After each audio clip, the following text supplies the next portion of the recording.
When I was poor, everywhere I went, flip the price tag on. What's it cost? What's it cost? What's it cost? What's it cost? I was constantly negotiating the price for everything in my life. You do that when you come from a place of scarcity, of being poor. Successful people and wealthy people have a subtle distinction. They don't look at price, they look at worth. Is this worth it? If you're constantly looking at the price tag, you'll eventually relent. You'll eventually give in. Stop negotiating the price. It's a freeing experience to totally commit. When you totally commit to a relationship, to a business, to your fitness, to your faith, it's a freeing, powerful, it's almost like removing kryptonite from your life when you totally commit. Can you do that?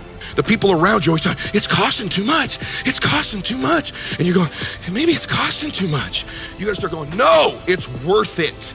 It's not the price, it's the worth. It's a subtle distinction in your life. Identity is the governor on our lives. It's the invisible force that no one understands. And once they do understand and get a hold of it, their life can change. And so not only if you don't get a hold of this, will these outward conditions of your life keep being exactly the same, but you could behave differently, you could do all the work out, you could be thinking great thoughts, but you are going to get out of your life, you're going to be the most powerful force in the world, I think, is to be consistent with the concepts, ideas, and worth that you hold for yourself. You will get that out of your life, what you will tolerate.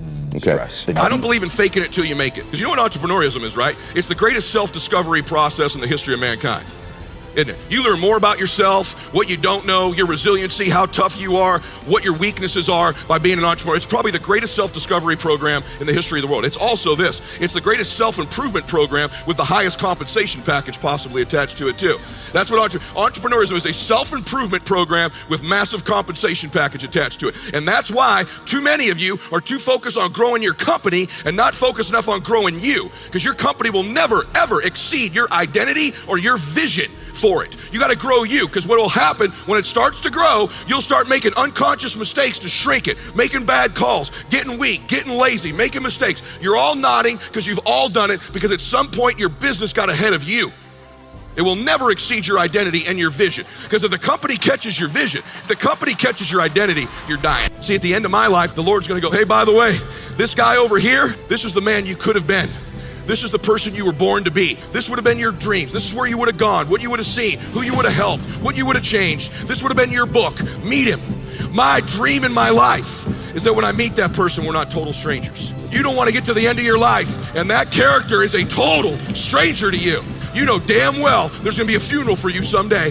At that funeral, there's going to be a sense and a spirit of what you could have become, the woman, the man you could have become. And every day those decisions you're making to max out your life are chasing that person. See, you know what I want at the end of my life when I meet him? I want to be identical twins. Ted and Ed are going to meet each other someday, and I'm going to say, hey man, good to see you. Been chasing you, man. He's going to go, I've been watching you. You're exactly like me, man. We're identical twins. You maxed out your damn life. Congratulations.